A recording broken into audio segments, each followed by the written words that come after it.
Hello guys! Good morning! Ay, good evening pala sa inyong lahat. Merry Christmas sa inyong lahat. Magluto tayo ngayon ng Pinoy Spaghetti, ang paborito natin tuwing Pasko. Ayan na, magluto tayo. Yan ang ating mga ingredients, guys. Oh, di ba? May hotdog, may gatas, may rino, oh, di ba? May sauce. Ngayon, pagkukuluan muna natin ang ating pasta. Dapat bubuhaghagin natin kagaya like that para hindi siya magdikit-dikit at hindi siya mag ano sa ilalim, didikit sa kaldero, 'di ba? Ayan, hugasan na natin. Okay na 'yun, hugasan na natin siya para hindi siya malata. Basain natin ng tubig. O, di ba? 15 minutes lang yan siya pinakuluan. Ngayon, magprito tayo ng hotdog. Iprito na muna natin ang hotdog bago natin ihalo sa mga ingredients. Ganun yun, guys. Halo-haloin lang para hindi dumikit. Ngayon, luto na, ilipat muna. Set aside muna natin yung hotdog. Di ba? Para magisa tayo ng mga lamas dyan. Ayan na, tapos na ang ating sauce. O, ilagay na natin ang ating pasta, spaghetti, Del Monte, para masarap. Del Monte pasta spaghetti, guys, ang gagawin nyo para masarap siya. Kasi pag ibang brand, malabsa siya, hindi siya masarap. Pangit ang malabsa kainin. Kaya pag gusto nyo mag-spaghetti ng masarap, yung Del Monte ang tatak.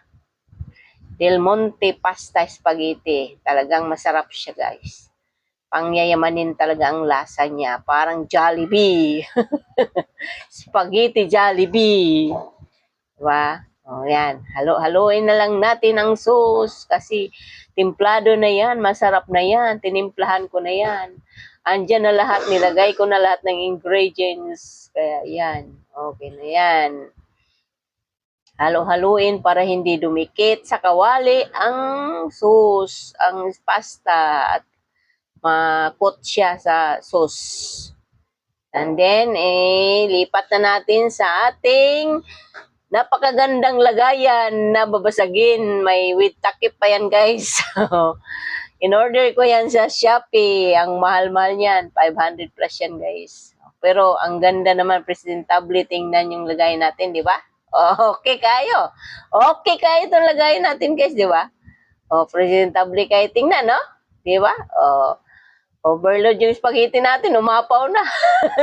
1 kilo lang yan, guys. Wala pang 1 kilo. 700 grams lang yung pasta. Yun. 700 grams. Pero ang dami, no? Tumubo, di ba? Yan. Tapos, lagyan natin ng pinakamasarap na cheese Eden. Eden cheese. Ubusin natin isang buo para special talaga, para masarap talaga. Malinamnam ang ating spaghetti. Diba? Yan yung spaghetti cheese overload. Diba? Magluto ka nga lang naman ng spaghetti, damihan mo na ng cheese sa kasahog para masarap. Huwag mong tipirin yung sarili mo, diba, guys? Ilagay mo na lahat ng ingredients na kailangan mo para nam, yummy, yummy. Yummy talaga yan, guys. Tinikman ko yan eh. Sarap talaga eh. Pinoy spaghetti yan eh. Manamis-namis yan eh. Hindi yan Italian. Ang Italian kasi, hindi masyadong parang siya eh. Hindi siya masyadong matamis pag Italian spaghetti. Yan, Pinoy style spaghetti ang ginawa ko, kaya medyo matamis-tamis yung sauce niya. Yun, guys, diba? Overload yung cheese natin. Tapos ng graving natin ng spaghetti panghanda sa Pasko. Bye-bye. Thank you for watching my video.